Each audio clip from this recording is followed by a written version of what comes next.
friends.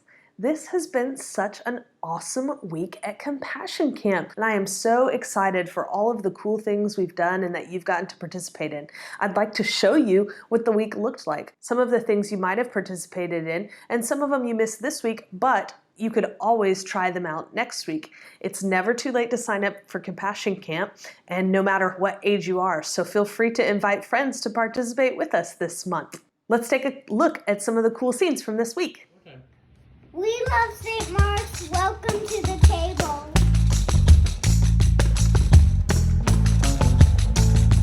Let our hearts not be hardened to those living on the margins. Move into tabletop pose. Feel the steadiness of this pose and how your hands and knees firmly plant into the ground. The table is a place of regrounding. There is room for everyone at God's table.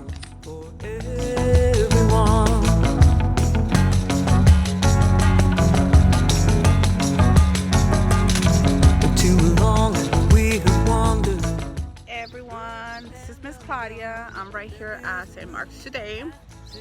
We miss this place so much. So this week we're gonna start our Compassion Camp, and for our community project we're going to fill out our fence with hearts made of yarn. There is room for us all, and no gift is too small. There is room. Energy is the ability to do work. And so when you put one hand on this side and one hand on this side, when the little brother in our story left his family, the family circuit was broken. When he returned, the family was complete again. No matter where you're from, there is room at the table for everyone. Here and now we can be the beloved community. There is room at the table for everyone. Come to the table. Come to the table. Celebrate with us. Let's have a party. Let's have a party. Let's have a party. Come celebrate with us. We are all welcome. We are all welcome.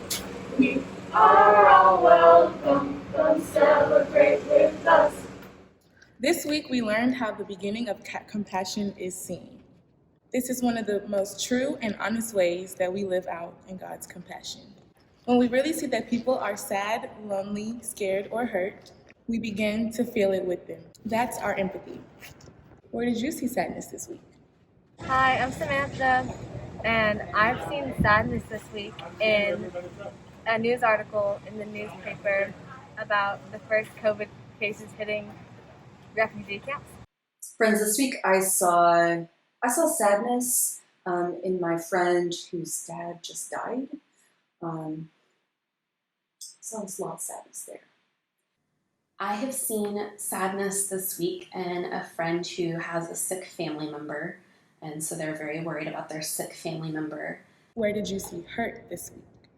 Hi, I'm Meredith, and I've seen hurt this week. A car crashed right in front of me, and I hope the people in it are okay. Where did you see joy this week? This week I saw joy.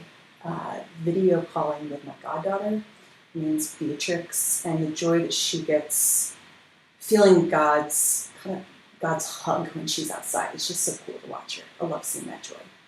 My friend's birthday recently just passed, and we celebrated it with her. We're all pretty happy. Yeah, so that's what I've seen with. I've seen joy in making these picnic tables. This is like the first time I've been in the youth in a while, and that made me really happy. I have been looking at just all of the piles and piles and piles of books we're getting ready to hand out at Martinez Elementary. I'm so excited about that. I love books, and I love seeing kids read, and I love seeing our church help our community. So that gives me lots of joy. This is the beginning of compassion. Seeing what someone's feeling is the beginning. Then we use our empathy to feel what they feel. And if our compassion is strong, we offer to help them. This week, we saw that when we gather around the table, even like this virtual table, we can see and feel the emotions of people that are present there. In our Bible story this week, the prodigal son, we saw that the father welcomed the younger son. He showed compassion when he saw his son's shame and sadness. The father welcomed him back home. But sometimes we forget that the father also showed compassion to the older brother by seeing his hurt and frustration. The father reminded both brothers that they are loved fully no matter what. So let's close our time this week the same way we opened it, by saying a compassion prayer. So we're going to place one hand on our head and one hand on our heart. And we do this because compassion happens in our brains, but we often feel it in our hearts. So repeat after me. Welcoming one, your warm, wide arms are always open, drawing us into your heart, full of love. Make our arms your own, helping us see and welcome with compassion all those that we meet. Amen. I can't wait to see you again next week for Compassion Camp.